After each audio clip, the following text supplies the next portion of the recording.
Assalamualaikum warahmatullahi wabarakatuh. Salam sejahtera, selamat pagi semua. Salam ceria. Okey, bertemu sekali lagi kita dalam sesi live hari ini, hari Isnin. Esok kita dah masuk 1 Disember 2020 dan sebulan lagi kita bakal melangkah ke tahun 2021. Pejam celik 2020 dah nak habis dah Okey.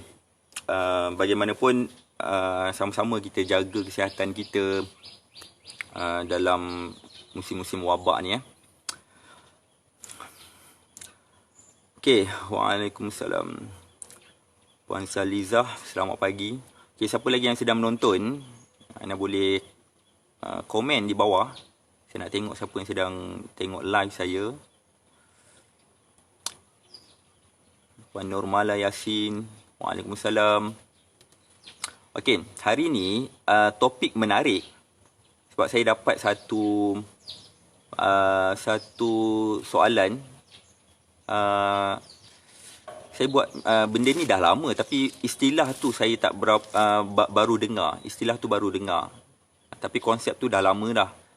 Okey, soalan daripada Nur Abdul Rahman. Okey, Nur Abdul Rahman. Umur 59, asal Shah Alam. Okey. Kat mana tu? Saya dekat Ipoh. Saya kat Ipoh. Saya tak balik KL. Wife saya pun bercuti. Kita pun PKPB. Elok saya duduk kat KL. Duduk kat Ipoh. So, saya ulang alik Ipoh, Pengkalan Hulu. Ipoh, Pengkalan Hulu. Sama ada rumah mentua, rumah family saya. Okey, balik KL kalau ada kerja sajalah Alright. Okey, soalannya berbunyi, boleh tolong bagi info tentang resistance starch? Topik menarik resistance starch. Ada yang kata berkenaan untuk kawal paras glukos.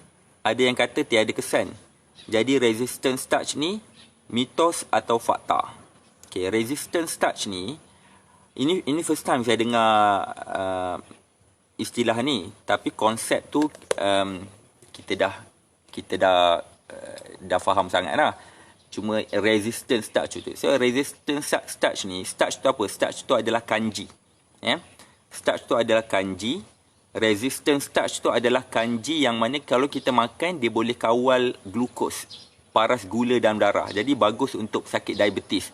Jadi soalan Nur Abdul Rahman ni adalah adakah itu mitos atau fakta? Ada yang kata mitos, ada kata fakta. Betul ke dia boleh kawal glukos? Okey, sebenarnya macam ni Dalam karbohidrat ni, kita ada basic knowledge of nutrition, asas nutrisi. Kita ada makronutrien. Makronutrien ni adalah nutrien yang menyumbang kalori. Menyumbang kalori itu maksudnya yang memberi tenaga. Okey. Makronutrien yang menyumbang kalori ni ada 3 yang anda kena faham. Ada 3. Pertama adalah karbohidrat, yang kedua adalah lemak, ketiga adalah protein. Jadi kalau anda makan karbohidrat, anda makan protein, anda makan lemak, maka dia menyumbang kalori. Dan dia menyumbang tenaga. Kalori tu maksudnya dia menyumbang tenaga, mampu sumbang tenaga. So kalau anda makan ayam, boleh bagi tenaga tak? Boleh. Tapi dia ada tertib dia. Dia ada tertib dia dulu. Sebab badan dia nak karbohidrat dulu. Dan baru dia akan cari lemak. Last kali baru dicari protein. So dia ada tertib. Tapi tinggal lagi, make it short, simplify-nya adalah makan ayam boleh dapat tenaga, makan ikan dapat tenaga, makan lemak dapat tenaga, karbohidrat apatah lagi. Jadi 3 ni adalah sumber tenaga. Menyumbang kalori dan menyumbang tenaga lah. Ini kita panggil makronutrien. Okey, jadi kita bincang pasal karbohidrat. Jadi karbohidrat ni ada banyak. Itu belum cerita lemak. Lemak pun ada banyak. Lemak saturated, lemak unsaturated, tepu dan tak tepu. Tepu dan tak tepu ni pun ada cabang dia lagi. Ada monosaturated, ada mono unsaturated, polysaturated, polyunsaturated. So dia ada banyak Okey. itu lemak. Ni kita nak cerita karbohidrat. Jadi karbohidrat ni ada banyak. Dia ada starch, dia ada kanji. Dia ada fiber, dia ada serat. Starch, kanji, fiber, serat. Okey. Lepas tu dia ada karbohidrat yang ringkas. Starch dengan kanji ni, kan? Starch dan kanji. Kanji, starch dengan fiber ni, serat. Ini kita panggil karbohidrat kompleks. Ada juga simple karbohidrat yang kita panggil gula lah. Yang kita makan buah. Gula yang ada dalam buah, fructose, glukos, itu simple karbohidrat. Kita makan gula putih pun simple karbohidrat. Right? Jadi karbohidrat ni dia ada starch, ada kanji, dia ada fiber, serat. Jadi inilah fungsinya cara kita orang diabetes sepatutnya kena tahu basic benda ni untuk kawal gula dalam darah ni supaya tak naik secara mendadak. Kita tak boleh kata kita makan, ada tak makanan karbohidrat bila kita makan tak naik langsung gula. Tak naik langsung tu tak ada. Sebab dia adalah karbohidrat. End up karbohidrat adalah dia akan proses, dia akan jadi gula juga, glukos. Kan? Kita makan nasi pun gula naik. Kita makan madu pun gula naik walaupun dia natural, walaupun dia organik, walaupun dia asli. Kita makan gula beras perang pun naik juga gula.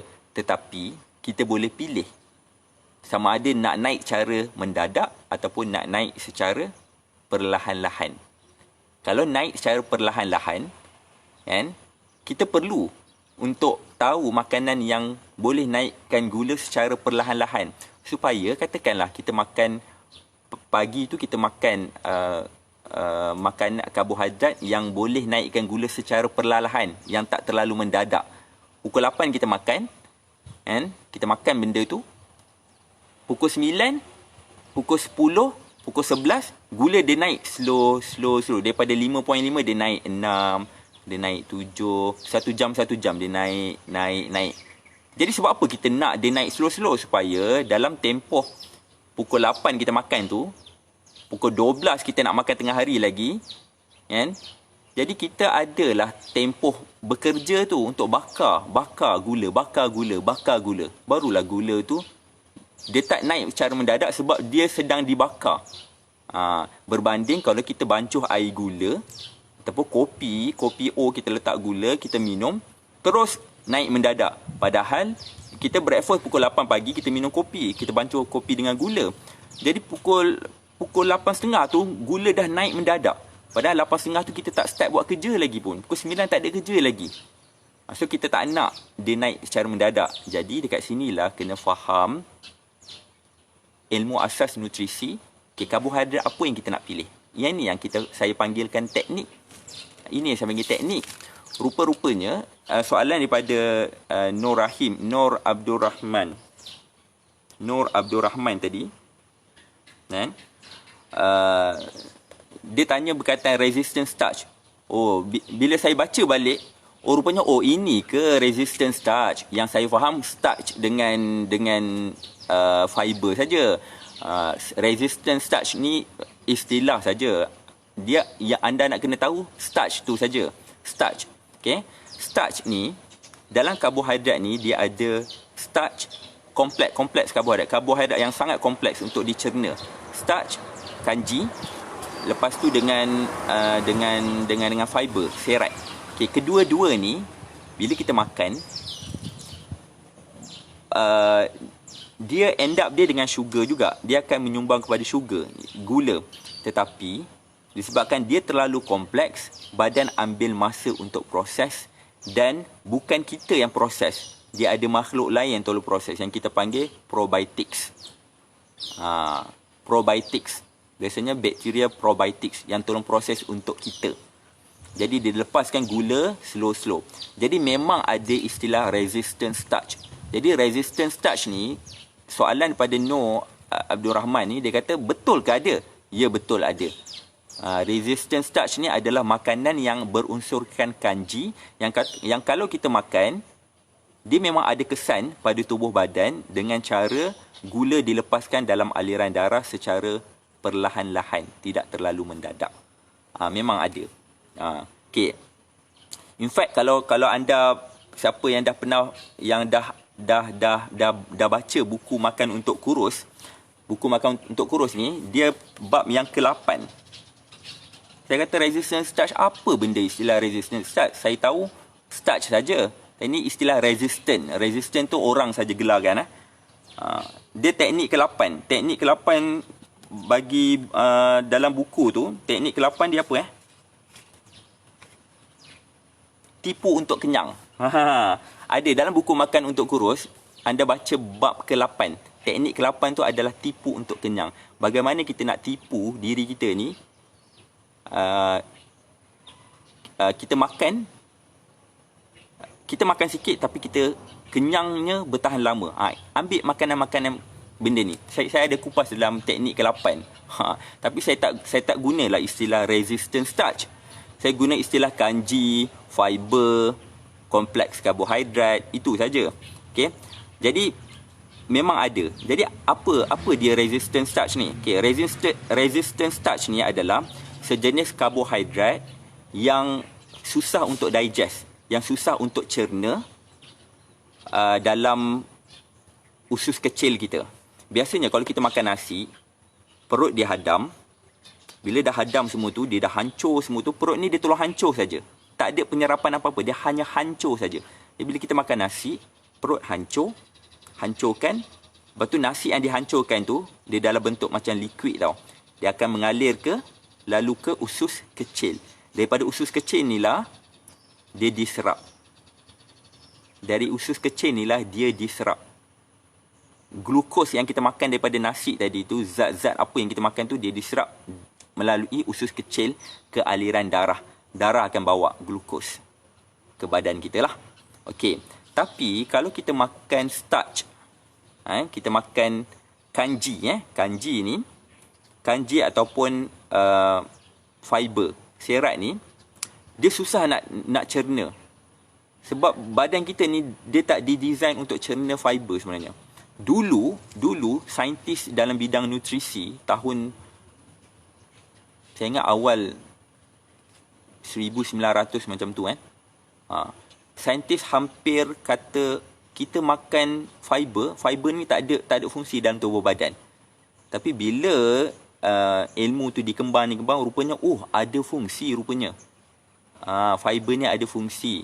Tinggal lagi tubuh badan kita tak boleh cerna, tapi kita kena minta bantuan daripada makhluk, daripada luar, makhluk yang kita panggil bakteria baik. Sebab itulah ada satu teknik yang saya ajar yang saya tulis dalam buku Makan Untuk Kurus, teknik berkawan dengan bakteria. Bakteria. Kalau kita berkawan dengan bakteria, susah nak naik berat badan. Okey. Jadi bila kita makan starch ni, kanji ni, dia susah nak digest, susah nak cerna. Dia susah nak serap oleh usus kecil kita, susah nak serap. Jadi sisa-sisa kanji tersebut dan sisa-sisa fiber yang kita makan tu, dia akan ditapai di dalam usus besar, large intestine kita. Dia akan fermented. Dia akan ditapai dalam usus besar kita. Okay? Jadi bila ditapai, fiber ini, kanji inilah yang kita panggil sebagai prebiotik. Prebio ni adalah apa? Prebio ni adalah makanan untuk bakteria tadi tu makan. Jadi bakteria tu, dia nampak saja starch, nampak saja kanji, nampak saja fiber yang dia makan, yang kita makan tu, dia akan tapaikan, dia akan digest, dia akan hurai. Benda tu dia besar, dia kompleks. Dia bila kompleks, makhluk ni lah, probiotik ni, bakteria baik ni lah yang tolong pecahkan untuk kita. Dia tolong hurai. Jadi end product dia, biasanya end product dia adalah short chain fatty acid. Asid lemak berantai pendek. Dan end product dia pun adalah glukos. Jadi dia akan tolong cerna. Glukos tu dibagi kat kita. Dia tolong cerna untuk kita. Dia tolong tapai untuk kita. Sebab itulah in certain case, sesetengah orang bila makan benda-benda yang kaya fiber benda ni, perut usus dia jadi macam sebu. Istilah dia sebu. Dia macam berangin, kembung, bloated. Dia rasa macam tak selesa sangat. Sebab apa? That fiber, that starch, kanji ataupun serat yang dia makan. Usus dia tak terbiasa. Disebabkan apa? Sebab kita tak biasa makan benda tu. Kita biasa makan. Kita tak ajar diri kita makan benda macam tu.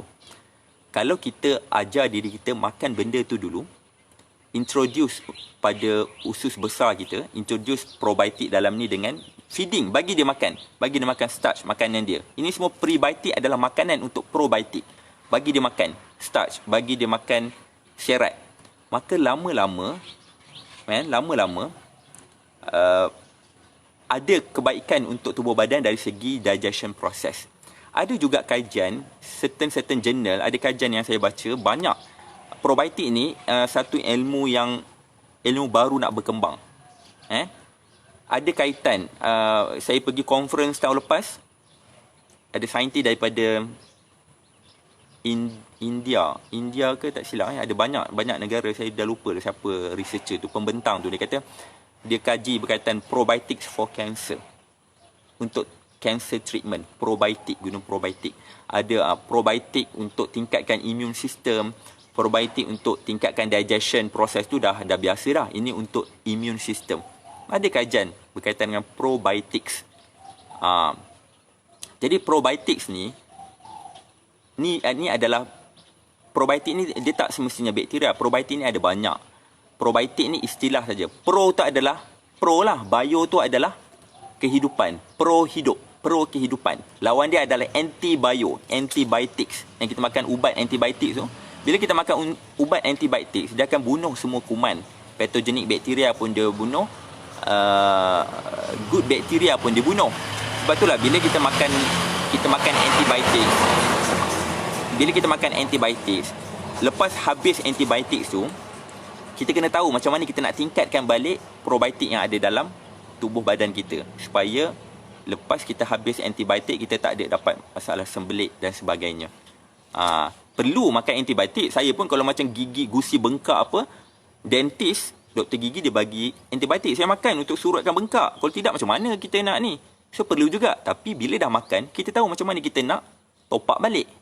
Supaya tak ganggu penghadaman kita. Kita juga perlu probiotik. Ni bakteria. Probio ni dia boleh jadi bakteria.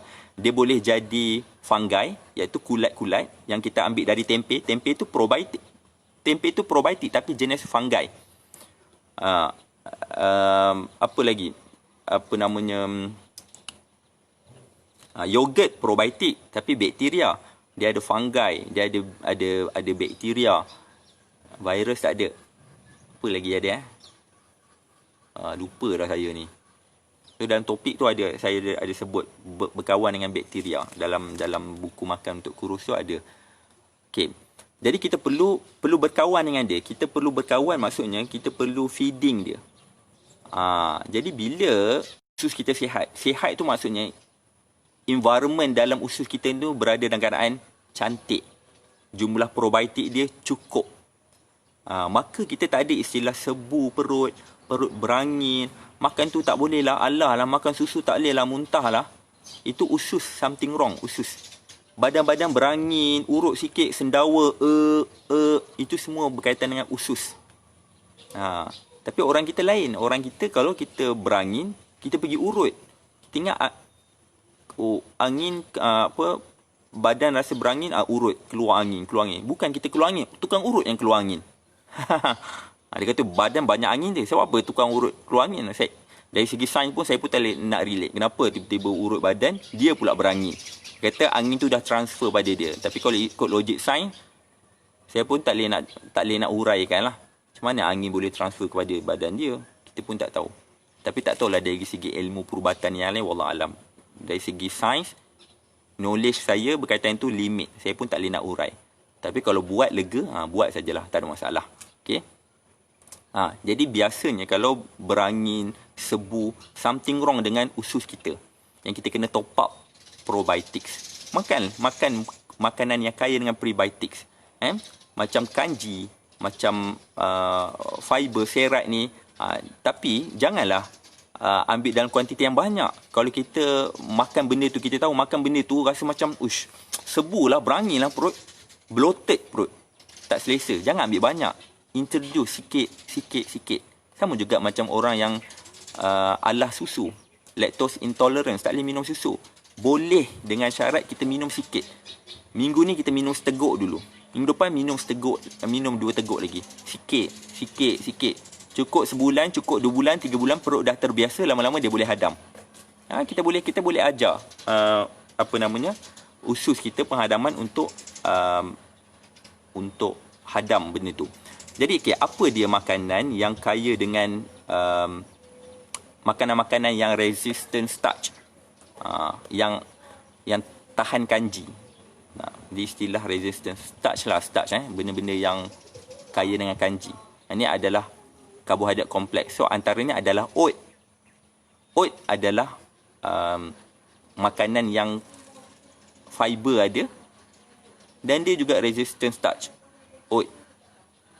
Yang kedua, ni saya ada baca artikel. Anda boleh jot down benda ni. Cuma saya kena buat kajian mendalam sikit berkaitan ni, tentang mekanisme. Yang kedua adalah nasi sejuk. Baru ni ada sebaran dari WhatsApp. Dia kata nasi ini kita tak boleh makan, kita tak boleh masak dia terlalu lama. Sebab nanti boleh naikkan kencing manis apa semua tu. Saya mula kata apa benda ni? Sebab dia punya rujukan dia tak ilmiah. Walaupun dia ada kod kata profesor ni lah, ini apa semua tu kan, daripada China lah apa kan. Kita tak nak tengok tu, kita nak tengok jurnal apa yang dia petik. Barulah saya boleh baca sumber dia tu, saya boleh baca satu-satu. Dia kata nasi tu dibiarkan sejuk. Mula-mula saya kata ini mengarut. Saya ada komen, ada orang tanya saya dan saya ada komen kata macam mengarut saja sebab end up dia adalah glukos. You makan nasi pun end up dengan glukos. Rupa-rupanya nasi sejuk dia consider sebagai resistant starch. Cuma nanti saya buat kajian mendalam lagi, saya baca kena rujuk jurnal-jurnal lagi. Ni cuma saya baca artikel saja, artikel yang ringkas saja antara contoh-contoh resistant starch. So antaranya adalah nasi sejuk. Jadi bila saya teringat balik, no wonder lah orang Jepun biasa makan nasi sejuk. Dia punya onigiri, kan? Onigiri yang nasi segitiga yang disalut dengan rumpai laut tu disejukkan. Dia tak makan nasi panas-panas. Nasi tu dia sejukkan sikit. So saya baca kenapa macam tu. Rupanya alasan dia adalah resistant starch. Ini nanti saya buat mendalam lagi, nanti saya akan share. Saya kena study dulu. Saya pun kena study banyak kelemahan juga. Saya kena study terperinci, kena tahu fakta dia, kena tahu mekanisme. Jadi kita makan tu apa terjadi? Apa beza kita makan nasi panas? Apa beza kita makan nasi suam? Apa beza kita makan nasi sejuk? Punya ada beza. Ada beza bukan dari segi produk terakhir dia. Produk terakhir nasi sejuk ke nasi panas adalah glukos. Tetapi cara gula daripada nasi tersebut dilepaskan, sama ada cepat ataupun slow. Inilah kita panggil resistant starch.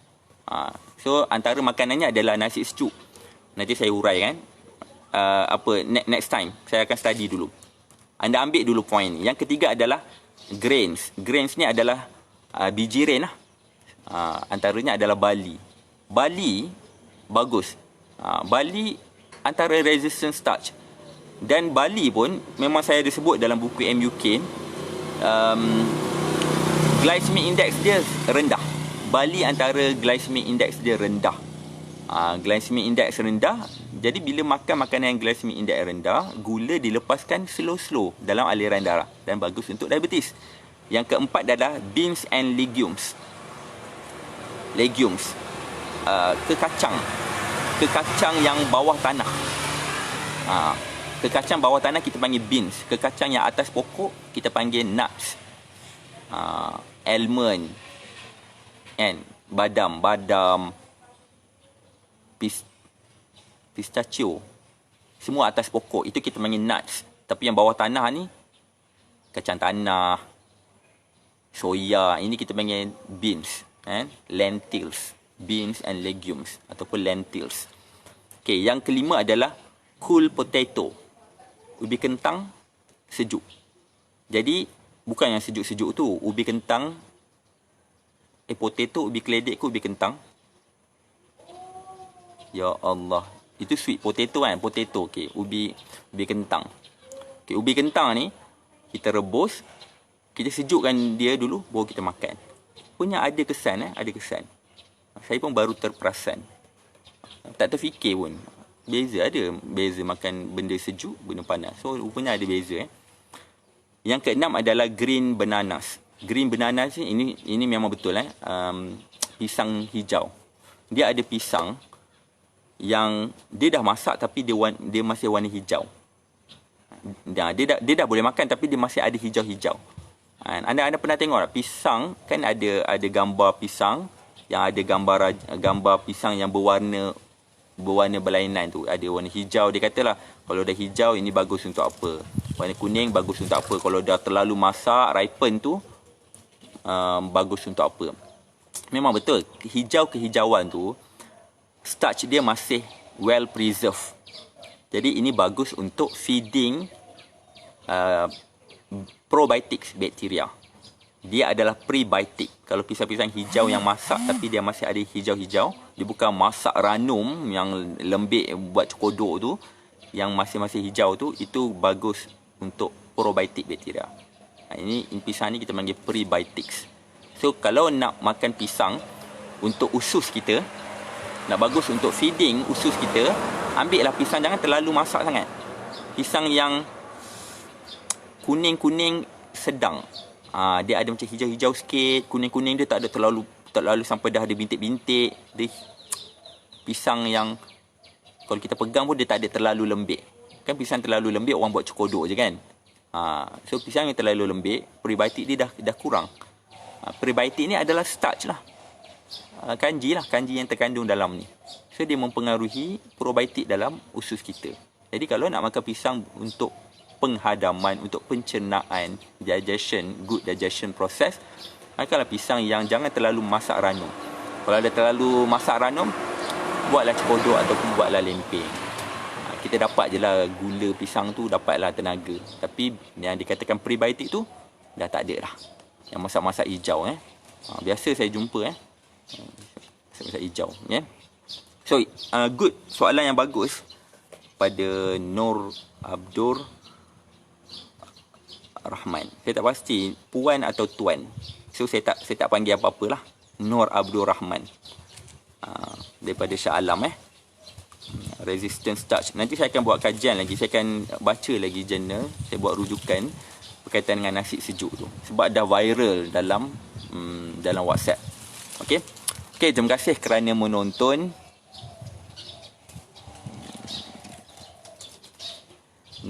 Bila makan antibiotik, kena makan makanan yang ada probiotik untuk top up balik. Antibio maksudnya anti kehidupan. Ini saya translate secara istilah dia. Bio tu adalah kehidupan. Kita belajar biologi. Biologi ni adalah belajar berkaitan kehidupan. Benda hidup, biologi. Kalau benda-benda yang cecair, kita tak panggil biologi, kita panggil chemistry. Kalau benda-benda yang bergerak, benda-benda yang bergerak, yang ada movement, yang ada daya, itu kita panggil physics.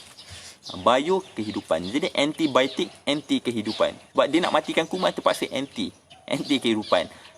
So bila dah habis, bukan kata jangan makan antibiotik, tak, saya tak kata macam tu. Perlu juga antibiotik. Dalam certain case, medical case, kalau dah terlalu banyak sangat bakteria sampai naik sampai paru-paru, perlu ada antibiotik. Kalau tak, macam mana kita nak buat? Kita boleh nampak kuman tu yang kita boleh ambil satu-satu buang, tak. Kita kena ambil antibiotik.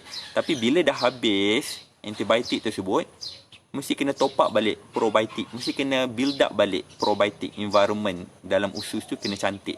Maksudnya makan buah, pisang, makan betik, ke kacang. Ini sumber prebiotik untuk top up probiotik. Makan yogurt. Yogurt senang. Top up terus. Right. Saya minum susu perut memulas sebab tak ada hempedu.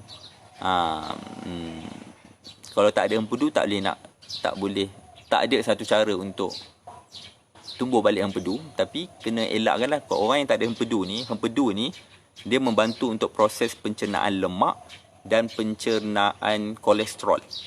Jadi, berhati-hati. Kurangkan makanan-makanan yang berlemak. Ataupun tak makan langsung. Tak makan langsung pun sedikit sebanyak makan juga benda-benda yang bergoreng. Jadi kurangkan. Sebab dalam susu pun ada fatty acid. Ada asid lemak. Dia ada lemak. Dalam susu ada lemak. Jadi sebab itulah kalau minum susu, orang yang tak ada hempedu, lemak tak boleh nak proses, maka akan memulas lah. Sebab bila masuk dekat perut tu, jus hempedu akan dirembeskan. Alright? Dia nak cerna. Bila dia dah cerna semua tu, last kali baru dia akan bagi usus kecil untuk diserap masuk dalam darah, baru digunakan. Kalau nak makan produk probiotik ni waktu bila ya? Sebelum sarapan atau selepas sarapan? Sebab sekarang banyak jual produk probiotik. Kalau saya ambil probiotik, saya akan ambil waktu malam sebelum tidur. Saya tak ambil waktu pagi. Kalau waktu pagi, dia akan mengganggu kehidupan saya, kerja harian saya. Dia akan memulas, nak membuang. Biasanya saya akan ambil sebelum tidur. 4 jam after dinner. Ini cara saya, 4 jam selepas makan malam. Katakan kita makan malam pukul 8, kita dah stop dah makan malam. Pukul 8 kita dah makan malam. 9, 10, 11, 12. Ataupun diskaun sikit lah 3 jam. 8, 9, 10, 11. Baru saya ambil probiotik. Bila saya ambil probiotik, yang terbaik 4 hours after dinner. 4 jam selepas makan, kita ambil probiotik, lepas tu kita terus tidur. Esok pagi baru kita rasa nak membuang. Dan kita membuang awal. So, maksudnya kita ajar disiplin badan kita untuk membuang. Usus kita untuk membuang. Ajar dia membuang awal pagi. Jangan ajar dia membuang tengah-tengah siang, pukul 12, pukul 11. Buatnya kalau kita pergi travel, naik bas, dah susah nak cari toilet. Ambil probiotik awal malam. Sebab apa 4 jam selepas dinner? Sebab makanan yang kita makan, dia ambil masa sekurang-kurangnya. Dia ambil masa lebih kurang 4 jam untuk jadi bentuk kain. Kain tu bentuk separuh pepejal. Nasi yang kita makan tu, dia hadam sampai dia jadi cecair. Bentuk kain. Cecair ataupun separuh pepejal. 4 jam. Baru sempurna. Baru sempurna untuk diserap ke usus kecil dan serap terus dalam darah. Barulah sisa-sisa kumuh tu dia akan pergi ke usus besar. Barulah probiotik boleh guna, boleh buat kerja dia. Tapi kalau kita ambil awal pagi sebelum sarapan, kita ambil sebelum sarapan, benda tu probiotik dia dah masuk. Dia dah sampai usus besar, dia tengok. Hai, lambatnya aku tunggu, tak sampai-sampai lagi makanan aku. Faham tak? Probiotik tu, dia akan remain dekat usus besar kita. Tempat dia bekerja adalah, office dia adalah dekat tempat usus besar. So, kalau kita makan terlalu awal, benda tu, padahal dalam usus besar kita tak ada apa-apa. Tak ada makanan yang dia boleh buat kerja. Jadi kita makan yogurt pun tak ada kesan. Probiotik tu tak ada kesan. Lepas tu saya kata makan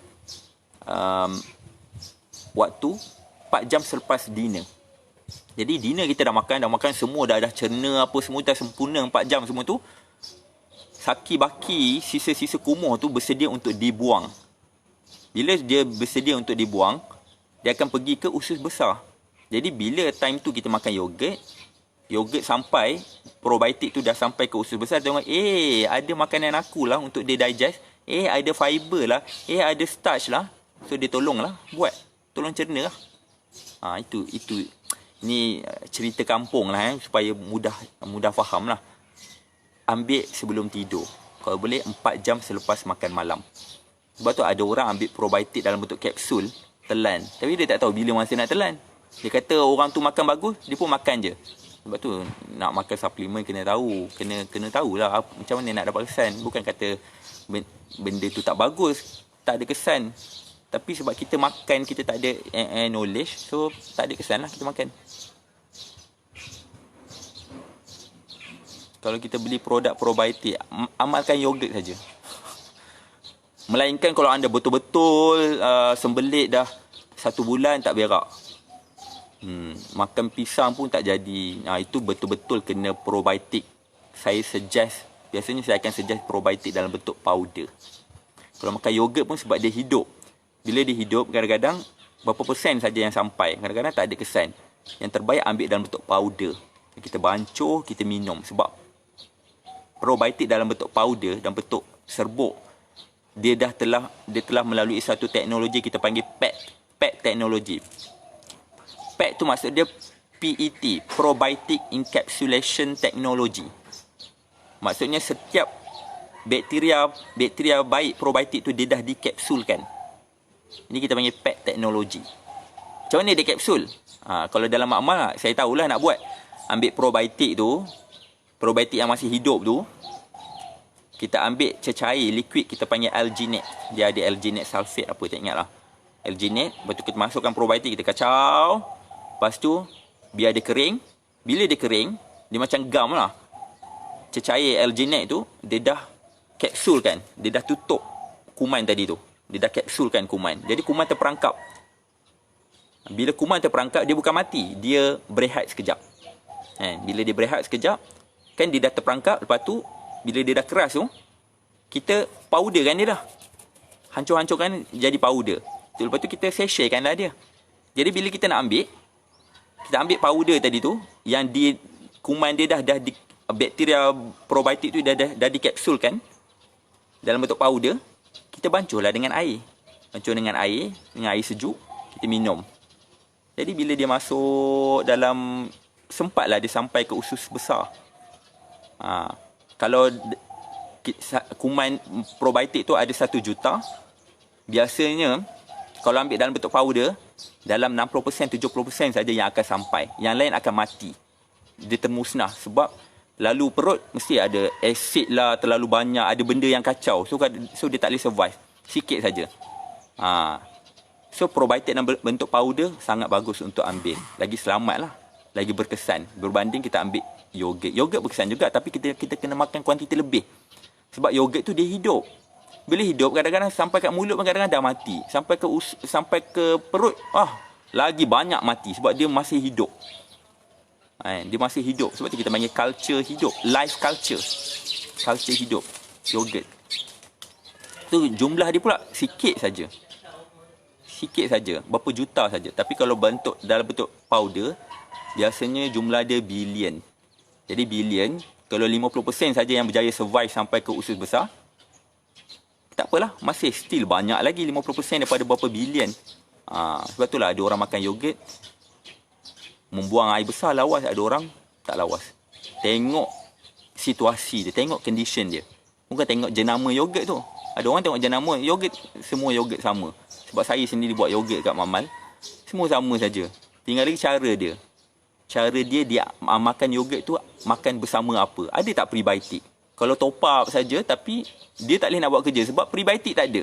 Makanan untuk dia tak ada. Kita tak makan. Kita lepas makan yogurt kita makan kari. Kita makan daging. Daging bukan makanan dia. Dia nak fiber. Yogurt ni nak fiber. Probiotik nak fiber. Panjang cerita. Itu tajuk teknik berkawan dengan bakteria. Itu saya uras sebiji-sebiji satu-satu tu. Okey, siapa yang tak dapat buku ni lagi, anda boleh PM tim kami dekat caption live ni. Anda PM, tim saya akan uruskan. Ada 20 teknik. Anda ambil salah satu teknik. Okey, hari ni kita akan blast info, bagi message, bagi link untuk pembeli buku masuk dalam private group coaching Facebook. Kita ada private group. Saya akan coaching selama 5 bulan. Seminggu sekali saya akan ajar teknik tu, bagaimana nak guna, siapa yang perlu guna. Ada orang yang tak perlu guna. Kadang-kadang ada certain teknik tu dia tak perlu guna pun. Kena tengok sesuai. So saya akan guide macam mana nak guna dan macam mana nak dapat kesan yang optimum, maksimum. Nanti kita akan invite. Saya terlalu sibuk sangat kan. Kita akan start mulai start 8 hari bulan tak silap. 8 hari bulan saya start coaching. Hari Selasa. Minggu lagi 1. Alright. Okey, itu saja daripada saya perkongsian. Harap sebarkan info ni pada kenal-kenalan yang lain sebab ramai yang tak tahu. Terima kasih kerana menonton. Kita jumpa pada esok hari. Okey. Assalamualaikum warahmatullahi wabarakatuh. Bye bye.